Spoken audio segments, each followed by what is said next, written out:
Boa tarde a todos. Dizer que é uma grande satisfação poder reencontrá-los aqui, mesmo que desse formato remoto.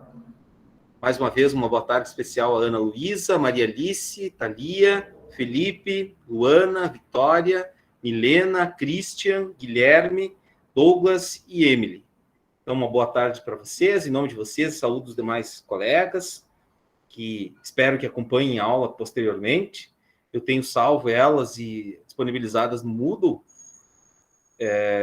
caso alguém queira rever, mas eu acho que na semana passada eu não coloquei só na primeira semana. De qualquer forma, as aulas já logo vão estar lá disponíveis para vocês assistirem no Moodle, tá? Lembrando sempre, né, que vocês já têm atividades para irem fazendo, tá? Da primeira semana tem uma atividade, um questionário, primeiro questionário, e a partir da aula de hoje, então, né, já está disponível também para vocês, ainda da semana passada, o questionário 2 também, que é importante que vocês façam, tá? Então, já vão ter essas duas atividades para vocês realizarem, tá?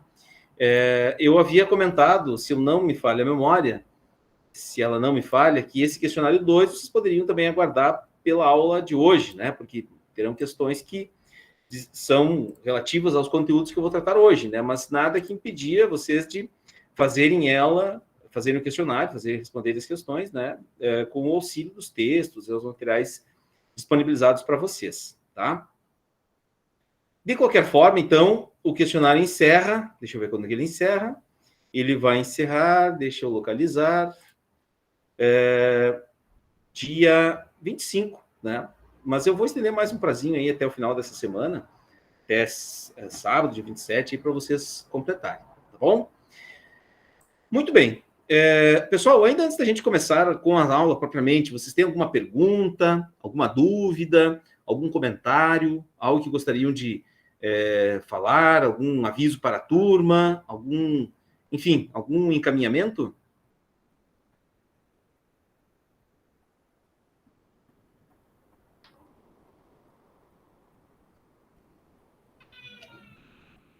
Se não mais, enquanto vocês pensam isso, a gente começa, eu vou começar com a aula, qualquer coisa vocês podem me interromper também e a gente volta, tá? Ou no final, também quiserem comentar, perguntar, fiquem à vontade, tá bom? Não esqueçam também de olhar os vídeos disponíveis no Moodle, tá? Assistir aos vídeos, eles tratam de conteúdos da aula, são bem importantes, esses vídeos mais introdutórios, são vídeos curtos, vídeos mais simples, eles servem para auxiliar, são especialistas, né, com formação muito maior do que a minha, pessoas preparadas, que editaram seus materiais, né, fizeram tudo bonitinho, bem como se deve fazer, né? Pessoas que trabalham com esse sistema remoto, ou, vamos dizer assim, digital, tá? Mas, de qualquer forma, né, fica também a orientação para vocês, além da análise dos vídeos, também ler os materiais disponibilizados e, obviamente, acompanhar as nossas aulas, tá? É o espaço que nós temos, no momento estamos trabalhando dessa forma, esperamos, né, que tão logo as coisas melhorem, a gente vá para a situação presencial, espero logo encontrá-los, tá? Eu vou projetar a minha tela aqui, pessoal, e aí a gente começa propriamente, tá? Vocês já devem estar visualizando aí a minha tela. Vou colocar em modo de apresentação aqui. Então, a aula de hoje, ela segue ainda com o título da aula da semana passada, né? A importância dos primeiros escritos literários para a atividade filosófica nascente. Semana passada eu tentei mostrar para vocês qual era a função da mitologia grega no contexto grego antes do surgimento da filosofia. Podemos dizer assim que cronologicamente, né, a cultura ocidental ela nasce com essas narrativas mitológicas, ela nasce com a escrita, depois com o Homero, né, a literatura nasce também com ele, com Homero e Hesíodo, né, que são os pais da literatura. Toda a tragédia grega depois, né, as peças trágicas, o teatro, né, tudo isso foi a invenção grega muito com base nessas narrativas mitológicas, tá? E essas narrativas mitológicas, elas foram, durante muito tempo, né, a forma que as pessoas encontravam para pensar sobre grandes questões humanas, as questões existenciais, as questões da vida, as questões ligadas aos valores da cultura, enfim, a forma de educação das futuras gerações. Era a forma de conhecimento. Era como se fosse assim, pessoal. Hoje, como que nós educamos os nossos jovens? Como que vocês se educam? É por meio do acesso à escola, por meio do acesso à universidade, por meio da formação formal, do ensino formal. Tá? Naquela época não existia isso. Então, os ensinamentos que eram transmitidos de um povo, de uma geração para geração, eles eram transmitidos por meio dessas narrativas mitológicas. Que depois, por isso a importância de Homero e Hesíodo, né, foram escritas. E aí depois, já no período clássico da Grécia Antiga, né, com Sófocles, Ésquilo, né, esses poetas trágicos, eles continuam escrevendo ainda sobre essas histórias, agora em forma de peças de teatro. Tá? Então, o teatro também é algo da cultura ocidental que foi muito importante, né? Nós deveríamos dar muito mais atenção a essas peças trágicas, né, essas histórias, porque elas são muito interessantes e elas trazem questões que são efervescentes para nós até hoje. Tem muita gente que prefere Instagram, né, ao invés, apesar do Instagram ter muita coisa boa também, né, mas preferem esse tipo de mídia ao invés de buscar essas histórias, essas narrativas, né, que elas ensinariam, ensinariam e ensinam, né, não é que elas não ensinam mais, e elas trazem reflexões muito mais pertinentes, né, do que muita coisa que a gente vê por aí, tá? Então vale a dica sempre, né? Literatura antiga, narrativas mitológicas clássicas, as peças trágicas, a literatura de um modo geral, tudo isso educa também, né? E talvez educa de uma forma muito mais prazerosa, né, do que outras formas de educação, tá? Bom, mas a gente já falou um pouco da mitologia na aula da semana passada, eu quero falar hoje um pouco propriamente da atividade filosófica nascente, tá? Já no contexto pós essas narrativas mitológicas, né? Então aqui eu mantive essa imagem aí também, né? Para quem tiver tempo e interesse, quiser assistir também ou ler essas duas peças aí, vale muito a pena, tá? Mas o que eu queria falar na aula de hoje é exatamente essa passagem, então, da mitologia para a filosofia, que ela acontece nesse período do século 8 a.C. ao século 5, mais ou menos, 6, podemos deixar um pouco aí também no 6, antes de Cristo, ou seja, 2.800 anos, 2.500 anos antes do presente, tá? Esse contexto, aqui vocês estão vendo aqui, né, acho que essa imagem não ficou tão boa, né? Eu acabei pegando ela um pouco rápido e poderia ter colocado uma imagem melhor. A Grécia propriamente, a cultura ocidental propriamente, ela nasce, talvez a filosofia nasce nesse lugar aqui, né? Aqui é a cidade de Atenas, isso aqui está lá até hoje, essa é uma imagem recente, tá? Esse templo está lá até hoje, e aqui estão as ruínas, né? A volta ali, né, do que restou, né, da chamada Acrópole, né, que era o templo, né, onde os gregos cultuavam os seus deuses, tá? E tudo mais à sua volta surgiu a partir dessa construção aqui, né? Eu não sei exatamente o ano em que ela foi feita, né? Mas ela foi construída no período arcaico. É esse período que a cidade de Atenas ela começa propriamente com as atividades comerciais e aí tudo mais o que decorre do comércio. Moeda, navegações, contato com outras culturas, tudo isso passa a acontecer a partir desse período aqui. Vejam, são 300 anos, né, pessoal? Não é como hoje, que as coisas 10 anos atrás eram muito diferentes do que hoje. Né? A gente está falando aqui de 2.800 anos antes do presente. As coisas elas demoravam muito mais para acontecer. Os processos foram muito mais lentos, né? Aqui eu estou generalizando e fazendo algumas considerações muito rápidas, né? A história é muito mais complexa do que isso, né? Mas é apenas para fins didáticos. Né? Se vocês lerem qualquer material, vocês vão encontrar isso com muito mais detalhes. Por isso é importante que vocês lerem os textos, pessoal. A aula não termina com esse encontro aqui. Tem os textos, tem os vídeos, e isso serve de suporte para vocês, tá? Mas, de modo geral, a atividade comercial ela impulsionou muito esse desenvolvimento da própria filosofia, tá? Por quê? Não é o comércio em si, mas é o contato entre pessoas, é o convívio entre pessoas. As navegações entre os diferentes lugares, né? Tudo isso teve, talvez, o seu ponto alto, e aqui já é o final do período arcaico, né? É o surgimento da democracia e a própria ideia de cidadania na cidade de Atenas, né? Que é um contexto em que as pessoas se fixam nesse lugar e aí elas passam a criar essa noção, esse conceito de cidadania, de pessoa pertencente a esse lugar, tá? Esse novo lugar, então, surgem novas formas de legislação, novas formas de vida em comunidade, e aí vem o papel da própria democracia nesse ambiente, tá? Mas o que nos interessa nesse bolo aí todo desses itens do período arcaico é a passagem de uma mentalidade mítica para o pensamento crítico, racional, filosófico e político, tá? Então, aquelas histórias legais que a gente viu, que eu acho legais, acredito que vocês também devem, não sei se vocês acham, mas enfim, para a filosofia, e eu, por exemplo, que trabalho com isso, leio sobre isso, acho sempre essas histórias muito interessantes, tá? Elas entram, vamos dizer assim, em crise. Elas passam a ser questionadas, elas passam a ser colocadas em dúvida, elas passam a ser... são lançadas questões sobre essas narrativas, tá? Porque, primeiro, as pessoas se fixam nos lugares, nesse lugar em especial, na cidade de Atenas, porque a filosofia nasce em Atenas, né?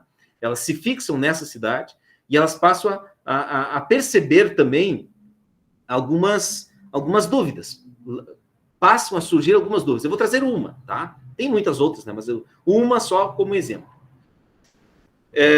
Vocês sabem que o comércio, eu acabei de falar para vocês, né? Não sei se vocês já sabiam isso, mas se não sabiam, estão sabendo. O comércio ele passou a acontecer com mais frequência quando as cidades começaram a se constituir. E os comerciantes, eles vinham de diferentes lugares. Os produtos comercializados vinham de diferentes lugares, né? Os tecidos, a cerâmica, os metais, né? Que eram os produtos comercializados. Eles começaram a vir de diferentes lugares.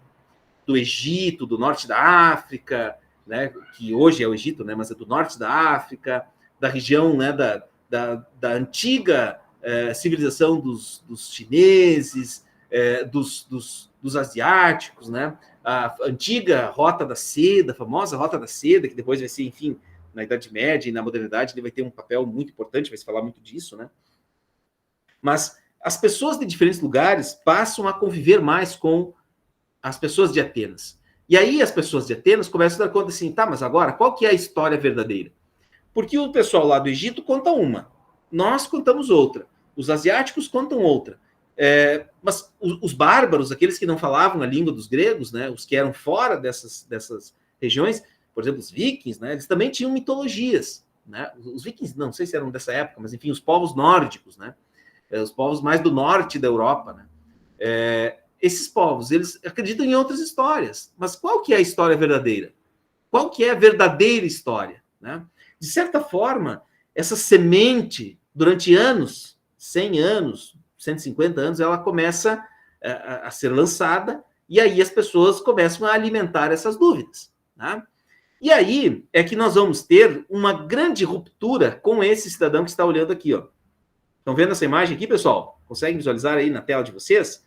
Ó, tem um homem, esse é Tales. Tales de Mileto. Mileto é uma cidade que fica onde hoje não tenho bem 100% de certeza, mas se não me engano é na Itália, no sul da Itália. Né? E aí o Tales, ele começa a observar algumas coisas. Diante de todas essas dúvidas sobre qual que seria a história mais verdadeira, ele começa a observar a natureza. E aí ele percebe uma coisa. Que vocês devem estar vendo aí também. Pessoal, por favor, acompanhem aqui. Estão vendo aqui, ó, essas imagens? Ó, o que são isso? Conseguem observar aqui, pessoal? Ó, conseguem ver? Sim. E o que vocês estão vendo aqui? Como é que é o nome disso? Como é o nome disso? Ó, estão vendo aqui? Ele está olhando para o quê? Que hora do dia é e ele está olhando para o quê? São estrelas, constelações. Perfeito, são estrelas, né? Constelações. Mas o que essas estrelas e constelações aqui, elas desenham no céu? O que elas estão desenhando ali no céu? Ó, eu disse, ó. Mas tá muito cedo. Vem dar oi para meus alunos aqui, então. Tá, mas daí tu dá oi para eles, daí tu vai comer, então. Tu não quer dar oi para eles? Vem aqui. Dá um oi aqui, que daí você vai comer. Tá liberado o lanche, tá? Vem aqui dar um oi, ó. Tem problema, André. Ele veio dar um oi aqui para os nossos alunos. Ó. Oi! Dá uma olhada assim pro pessoal. Ele fugiu. Consigo. Não consegue? Então vem aqui. Pera aí, ele já vai lá. Dá oi aí, pessoal. Oi. Diz assim, vocês não vão falar nada? Diz aí. Oiê! Oi, boa tarde. Diz oi ali pros alunos, para as alunas. Diz o que tu quer fazer agora. Comi. Ele quer comer já, pessoal. É 2 horas da tarde, ele quer lanche já. Tá? Mas eu vou deixar ele lanchar, porque senão a gente não termina a aula, tá? Dá tchau ali pro pessoal agora lá. Tchau, pessoal. Tá bom, obrigado. Pode servir ele lá.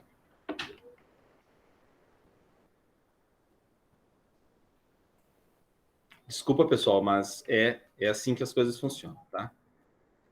Bom, voltando então ao Tales, que era o nosso objetivo principal aqui, tá? O Tales está olhando para as estrelas, está olhando para o céu, e ele percebeu que, ao fazer isso, ele consegue identificar formas geométricas. E aí, vocês sabem, a matemática, ela surgiu onde, pessoal? A matemática surgiu entre os, vamos ver, show do milhão, pergunta valendo um pontinho. Aonde que nasceu propriamente a matemática, pessoal? Quais foram, assim, os primeiros registros que nós temos de matemática? Essa disciplina que eu sei que vocês gostam muito, né? A matemática surgiu entre quem? Qual foi o povo que inventou, assim? Tem até hoje lá monumentos que fazem menção a isso. A matemática veio dos egípcios. Os números vieram, né, dos povos mais antigos, primitivos, fenícios, não me lembro agora bem certo, né, que usavam, criaram um sistema, né, de numeração, criaram a ideia do número, né, para se referir às coisas materiais do mundo, né.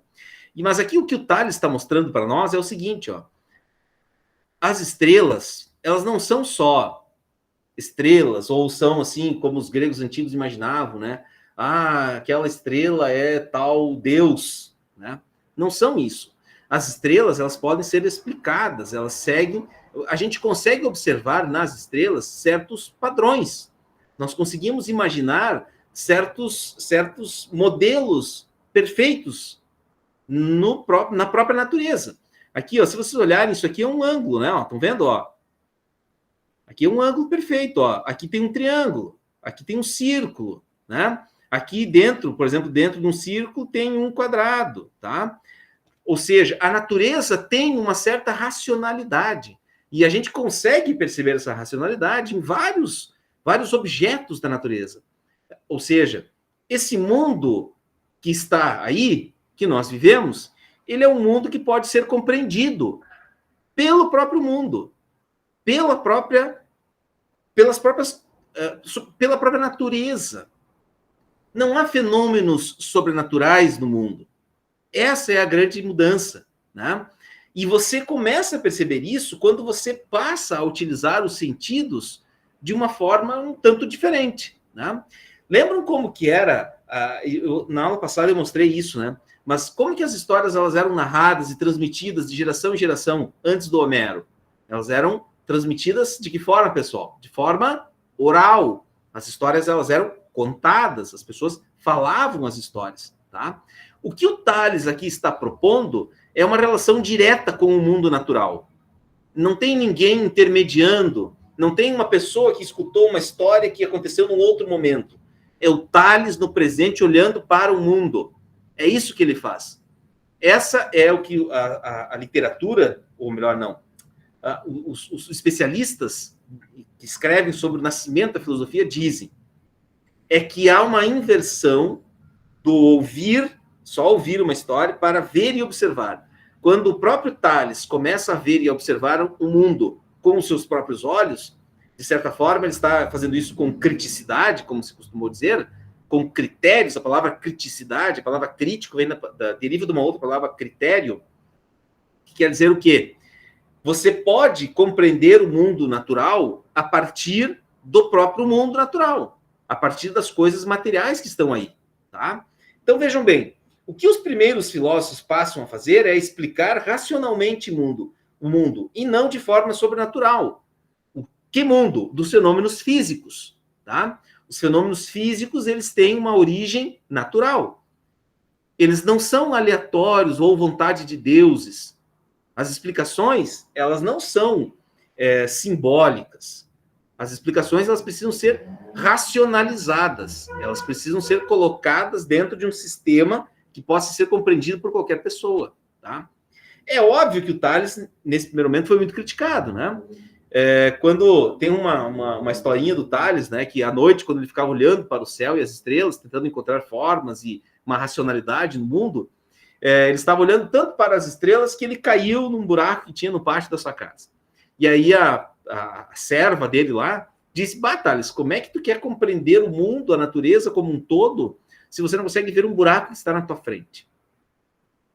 E aí o Tales vai dizer assim: olha, na verdade não é isso. Isso é uma coisa cotidiana. Cair num buraco aqui é algo cotidiano. Agora, descobrir a organização do universo é algo que demanda essa observação atenta às coisas que estão para além do cotidiano, para além do imediato, para além de um buraquinho aqui no pátio da minha casa. Eu preciso aprender a olhar as coisas que estão além desse meu mundo pequeno, restrito aqui, tá? E aí, por exemplo, vocês lembram o que voltando aqui, ó, né?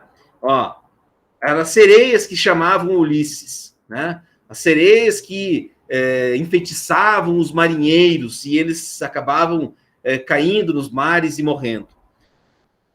Essa explicação, por exemplo, que o Tales está propondo, quer dizer o quê? Vamos analisar esse caso. Não existe o canto das sereias que os marinheiros ouviam, que Ulisses e os marinheiros ouviam. Não era um canto da sereia. É porque naquela região onde os barcos passavam por ali, havia muitas montanhas. E aquelas montanhas, elas eram...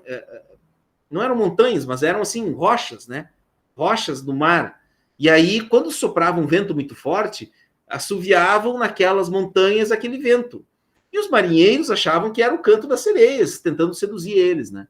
Só para trazer, assim, ó, a filosofia, de certa forma, é a prima chata, né? É aquela que coloca, assim, um balde de água fria naquele encanto todo que as narrativas mitológicas propunham, né? A filosofia, ela é uma explicação mais racionalizada do mundo, né? E aí, mas os marinheiros, eles viam as sereias, sonhavam com mulheres, que elas tinham, né, elas eram sedutoras, né? Na verdade, vocês imaginem, né, pessoal? Jovens homens passando 10 anos numa guerra, depois 10 anos viajando. E eles, a primeira coisa que lembravam era o próprio Ulisses, né? Passou a viagem inteira lembrando da mulher dele, do filho dele, né? Da mulher dele, ele queria saber se a mulher dele tinha casado com outro, né? Na verdade, essa era uma imaginação, era assim, um desejo, talvez, né, instintivo dos homens, né, por imaginar que eram mulheres chamando eles, né? Então, assim, a própria narrativa mitológica, ela é superada por essa explicação filosófica, na medida em que a filosofia agora busca uma explicação mais racionalizada do mundo, tá? Aqui eu fiz uma distinção, essa tabelinha aí é bem importante, tá? Essa é uma bela questão de prova, tá? Que pode até cair em algum momento, tá? É a seguinte, olha só, o mito diz aquilo que a gente não consegue explicar. E a filosofia só fala sobre aquilo que é possível de ser explicado, tá? O mito é sempre simbólico, mas a filosofia é uma narrativa, uma forma acessível de compreensão do mundo e do homem que qualquer pessoa pode compreender. O que é algo simbólico? É mais ou menos assim, é quando você usa uma expressão e todo mundo sabe o que aquela expressão significa. Isso é algo simbólico, tá? A filosofia não é assim, a filosofia tem que... Ou melhor, o simbólico é quando você precisa pertencer a um determinado grupo para entender aquele símbolo. Por exemplo, se vocês escreverem... eu vou escrever no chat aqui, ó, tá? Eu tenho certeza que vocês vão entender o que eu quis dizer com essa palavra que eu escrevi no chat. O que significa essas 3 letrinhas aí que eu escrevi no chat, pessoal? É tipo uma abreviação para professor? Exatamente. Se eu escrever assim, SOR, e colocar lá na mesa de um advogado, será que ele vai entender o que significa isso? Ele não vai entender, né? Por isso que o mito, isso é algo simbólico. Eu só estou dando um exemplo. O simbolismo, você precisa pertencer a um grupo, você precisa estar engajado dentro de uma realidade um pouco restrita, né? Aqui em Passo Fundo, eu trabalhei, deixa eu ver, de 2010 a 2017, 7 anos. Ninguém me chamava de SOR. ninguém chamava de sor, né? Essa é uma abreviatura para professor que é típica da região aí do Paranhana, né? Mas aqui em Passo Fundo, né, na região aqui também, eu trabalhei em outras cidades aqui na região, ninguém usava essa expressão sor, né, para se referir a professor. Ou seja, é algo simbólico, vejam, refere-se a professor e refere-se a professor de uma determinada região. É algo muito restrito. Agora, se eu escrever assim, ó, que nem eu escrevi no chat, professor, ela é uma forma mais ampla. É a palavra que realmente explica, né, o que é esta atividade, né, que eu faço. Né? Então, de certa forma, aqui eu estou trazendo esse exemplo para mostrar um pouquinho, né, que a filosofia ela está mais próxima do quê? Do sor ou do professor? Ela está mais próxima do professor. Ela busca explicações dessa natureza, explicações mais que podem explicar a realidade de uma forma mais ampla, não restrita, né? Porque o mito, ele é... Por isso que ali tem a definição, né? Está lá na coluna do mito, né? O mito, ele é uma experiência humana coletiva, portanto, ele não é só de um grupo, né? Ou melhor, ele é dos membros de um determinado grupo, são projeções das interpretações do mundo interior e das expressões do mundo exterior, transformadas em imagens que, no fundo, são imagens da própria realidade, né? Se eu falar a expressão sor, aí para vocês vão entender que obviamente, professor. Agora, se eu usar a expressão sor aqui em Passo Fundo, ou, sei lá, no Nordeste, ou em qualquer outro lugar, ela vai ter uma explicação, ela vai ter uma... as pessoas não vão compreender, porque elas não compartilham dessa experiência coletiva que vocês aí participam, tá? Enquanto a filosofia é o logos. O que é o logos? Essa palavrinha logos, pessoal, é bem importante que vocês compreendam o significado dela. Por exemplo, biologia, antropologia, sociologia, toda a ciência que tem lá um logia no final, ela vem dessa palavra grega antiga logos. O que é o logos? O logos é uma racionalidade, é uma forma de conhecimento, de explicação de algo, tá? Filosofia, vejam que não tem logos em filosofia, porque uma hora dessa eu explico para vocês melhor o que realmente é o significado da palavra filosofia, né, para uma outra aula. Mas aqui nesse contexto, né, no contexto arcaico, ainda não tinha essa definição da palavra filosofia como a gente conhece ela hoje. Tá? Mas esses meus filósofos eles estavam em busca do logos. O logos é uma racionalidade que... vai ser redundante o que eu vou falar agora, mas é uma racionalidade que racionaliza a realidade. Então, existem as coisas. O que é o logos? O logos é aquela maneira de você olhar para as coisas que compreende essa realidade. Tá? Até aqui, pessoal, tá claro isso? Estão entendendo? Ou é muita fumaceira, estão um pouco perdidos? Qualquer coisa, vocês me interrompam e façam perguntas.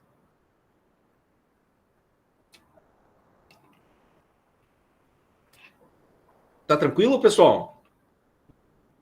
Para mim, sim, senhor. Ótimo. Tá tranquilo, senhor. Qualquer coisa me interrompa, tá bom?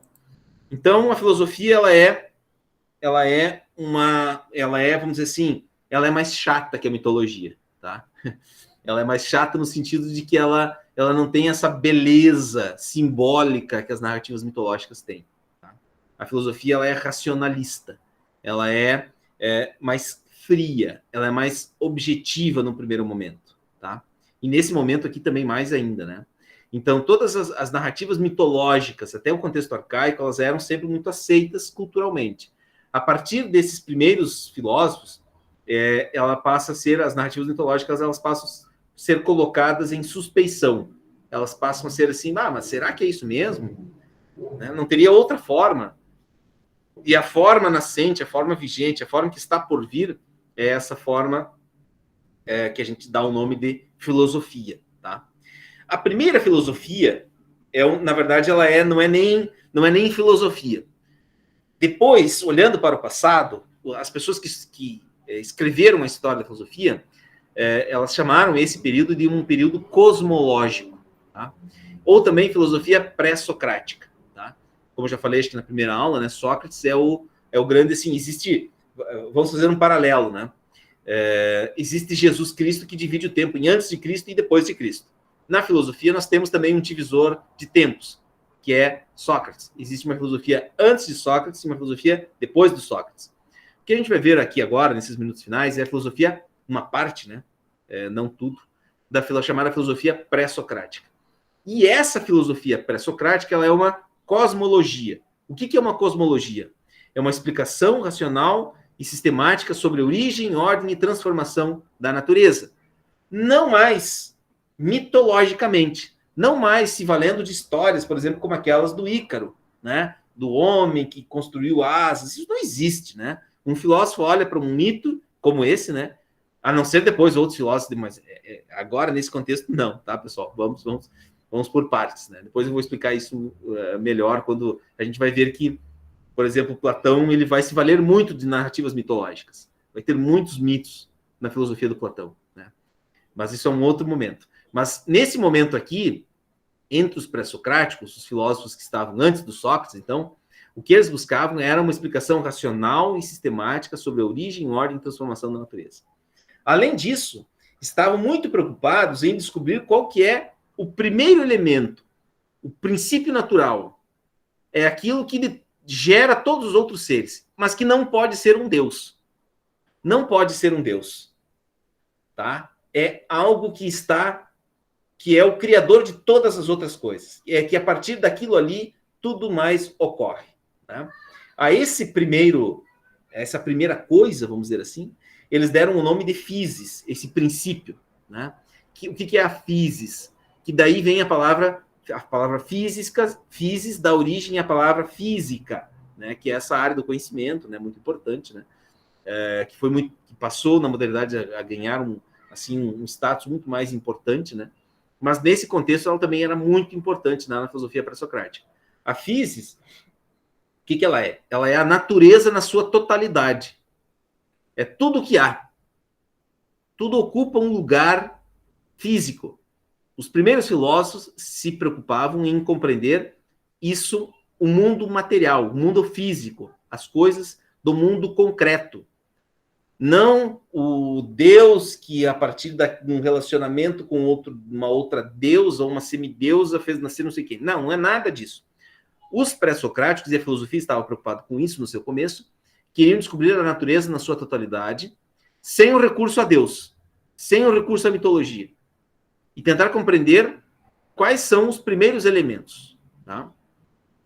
E aí, esse grupo de filósofos pré-socráticos, então, eles desenvolvem as suas teorias com base nesse conceito de physis e pela busca do primeiro elemento, da onde todos os outros elementos do mundo material derivaram. Esse primeiro elemento, o que é? O que é propriamente o primeiro elemento? Né?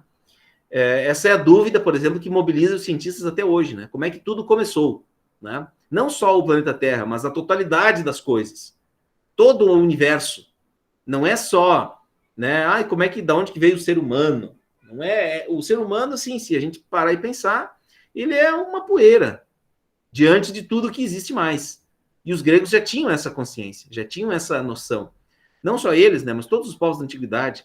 Hoje a gente parece que é a coisa mais importante que existe nesse mundo, né? Vocês sabem que a maior parte do tempo que o planeta Terra existe, a maior parte do tempo, assim,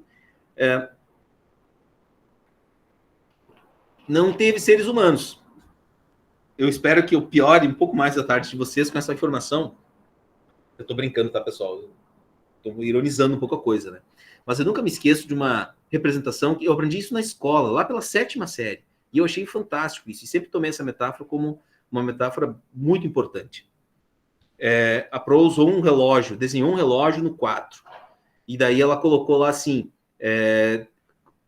imagine um relógio, um desenho de um relógio, pessoal. Um relógio com ponteiros, tá, turma?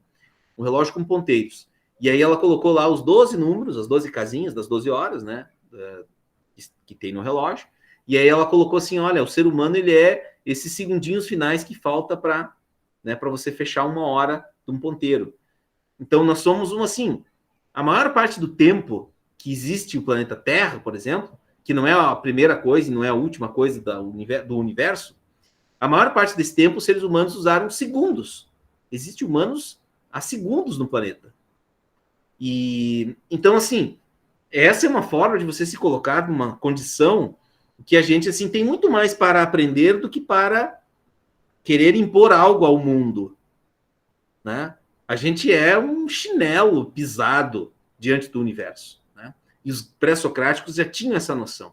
Eles já tinham essa consciência. E mais, pessoal, eles fizeram isso só com a intuição, só com a imaginação, só com a capacidade racional deles. Sem nenhuma ferramenta, sem nenhum instrumento, sem nenhum equipamento, sem smartphone, sem computador, sem internet, sem nada. Eles formularam as bases de toda a ciência e filosofia do mundo ocidental. Então, nós estamos aqui, pessoal, diante de muitos sábios, e a gente precisa gastar um pouco do nosso tempo, da nossa vida miserável aqui na Terra, escutando o que essa gente tem a nos dizer, tá? O primeiro grupo, ou a gente pode dizer assim, como que eles se organizavam? Eu não vou falar dos pré-socráticos propriamente hoje, porque a gente já está avançando no tempo. Mas assim, qual que era a preocupação, então, desses filósofos pré-socráticos, né? Da filosofia antiga grega, né? Nós não temos obras deles, porque estamos há muitos anos distantes dele. Muitas das suas obras se queimaram, por exemplo, na Biblioteca de Alexandria. Muitas das obras dos pré-socráticos se perderam. Há muita referência a elas, mas nós não temos esses textos escritos, né? Restou apenas doxografia, comentadores, pessoas que escreveram, que comentaram o que eles escreveram, né? Então, mas de modo geral, o tema filosófico deles era a natureza material, o mundo físico natural, né? E o grande objetivo era, então, tentar compreender qual que era o primeiro princípio. Será que o mundo, o planeta Terra, ele começou a partir do fogo, da água, do ar ou da terra? Era essa a grande pergunta desses primeiros pré-socráticos, tá? E aí esses grupos eles se dividiam em diferentes correntes, tá? Existiam os monistas, os pitagóricos e os pluralistas. Os monistas acreditavam que tudo decorre de somente um princípio, né? Por exemplo, aqui tem dois que eu acho, um princípio que eu acho o máximo, principalmente esse do Heráclito, né? Que tudo flui, que as coisas estão em eterna mudança. Esse é o grande princípio do universo. Essa é a primeira coisa do mundo, é a ideia de transformação, a ideia de mudança. As coisas estão sempre mudando, não há estaticidade, né? É diferente do que, por exemplo, Parmênides defendia, né? Que é um outro filósofo dessa época também, contemporâneo do Heráclito. O Parmênides dizia que o ser é imóvel, que não tem como as coisas se transformarem. A cada momento, aquilo que o Heráclito acreditava que era a mudança eterna, o Parmênides dizia assim, não, na verdade é assim, o que aconteceu há um segundo ele foi um ser, alguma coisa que aconteceu em outro momento, então não foi mudança, foi o ser naquele momento. O que está acontecendo agora é o que está acontecendo nesse momento. O que vai acontecer, e quando acontecer, será o momento, né? Então, o Heráclito dizia que o ser é imóvel, que as coisas elas não se alteram, que elas não mudam, elas estão sempre sendo algo novo a cada momento, né? É diferente do que o Heráclito acreditava, né? Que as coisas estão sempre se transformando. O que eu fui hoje ao meio-dia já é diferente do que eu sou agora e vai ser diferente do que eu serei ao final da tarde, né? Parmênides defendia o contrário. Parmênides acreditava que as coisas, elas sempre são. Por exemplo, um lápis é um lápis. Ele não é a transformação da madeira, que é a transformação da árvore, que é a transformação da semente, como acreditava o Heráclito, né? Parmênides dizia que cada coisa é um ser imóvel.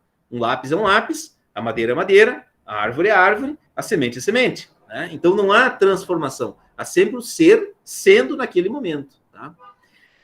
Os pitagóricos acreditavam que o número era o princípio de tudo, o número no sentido da representação, né? A ideia de que, por exemplo, eu nunca vejo o número 1, mas eu sei o que ele é, né? E eu posso me referir às coisas, todas elas, de forma numeral, né? Essa ideia de que todas as coisas, elas são alguma coisa, né? Tudo aquilo que é material, ela é também algo ideal, né? Então, os pitagóricos acreditavam, o Pitágoras é o principal representante, né? O teorema de Pitágoras, né? A invenção desse filósofo, Pitágoras era antes de matemático um filósofo, né? Eles acreditavam profundamente na ideia de que o mundo poderia ser explicado todo ele por meio da matemática, tá? E aí também um outro grupo eram os pluralistas, que acreditavam que tudo decorria de 2 ou mais princípios, né? Então os pluralistas acreditavam, por exemplo, que nós nunca podemos achar um princípio primeiro, único, e depois daquele tudo mais deriva, né? Tudo, na verdade, decorre da mistura, vamos dizer assim, né, de tudo que está aí nesse mundo, tá? Bom, pessoal, era isso que eu queria falar para vocês hoje. Nesse primeiro momento, o que precisa ficar claro, eu vou voltar depois a falar mais dos pré-socráticos. A primeira ideia que eu queria que ficasse bem claro é se vocês compreenderam essa distinção aqui, tá? Estão conseguindo ver aqui, pessoal? Se vocês compreenderam bem essa distinção, se vocês compreenderam a diferença entre mitologia e filosofia, entre a ideia do simbolismo e do que é explicável pelo logos, se vocês compreenderam que as narrativas mitológicas, elas são sempre simbólicas e elas têm uma função apenas de organização, mas nunca de explicação, e a filosofia, ela é sempre essa racionalização da realidade.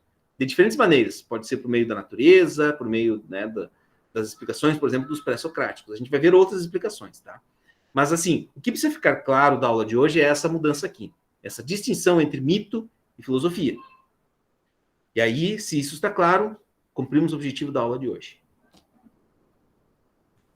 Tá claro essa distinção, pessoal? Alguma pergunta, algum comentário? Pra mim ficou tudo certo, senhor. Ótimo, ótimo. Dado isso, vocês, então, terão o primeiro, ou melhor, o questionário 2 para vocês responderem, tá? Ele é um questionário de questões... É óbvio, né? Um questionário de questões. Né? Questionário não seria de outra coisa, né? Tá? Não seria questões. E agora eu não estou conseguindo acessar o Moodle, eu não sei porquê, né? Mas não está abrindo o Moodle, eu queria mostrar para vocês. De qualquer forma, o que vocês têm de fazer para essa semana, então, é realizar essas duas atividades, né? Deixarem prontas essas duas atividades, as primeiras duas atividades, elas já valem nota, né? Valem 3 pontos essas duas atividades. É quase como se fosse o equivalente a um primeiro trimestre, tá? São questões nada muito complexo, né, pessoal? Nada muito exagerado, né? Creio que vocês terão facilidade para responder. O que precisa ficar claro até agora, nesse primeiro momento, é essa mudança, essa transformação. Certo? Douglas, pode falar. Professor, eu acredito que o Moodle deve estar com um problema, por causa que para mim também não está funcionando. O Moodle, ele não é algo muito confiável, tá? Eu também tentei acessar ele agora, que ele não está funcionando. Às vezes ele fica instável, né? Os sistemas, o Moodle, ele é organizado no IF pela reitoria lá em Bento, né? E às vezes dá essa instabilidade. Mas, assim, nada que deva nos preocupar tanto, né? Ótimo. Pessoal, então eu fico mais tranquilo que não é problema comigo ou com a minha conexão aqui, tá? Não, eu fico preocupado porque o Moodle não está funcionando, né? Mas, de qualquer forma, não é só um problema para mim. Conforme o Douglas falou também, ele não está conseguindo abrir. Certo, pessoal? Alguma questão, alguma dúvida, algum comentário?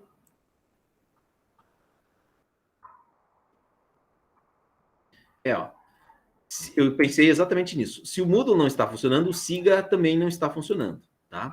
Eu vou pedir para vocês aqui agora, eu vou fazer uma chamada em voz alta, e vocês só se manifestem aí, que depois eu registro a frequência de vocês lá no Moodle.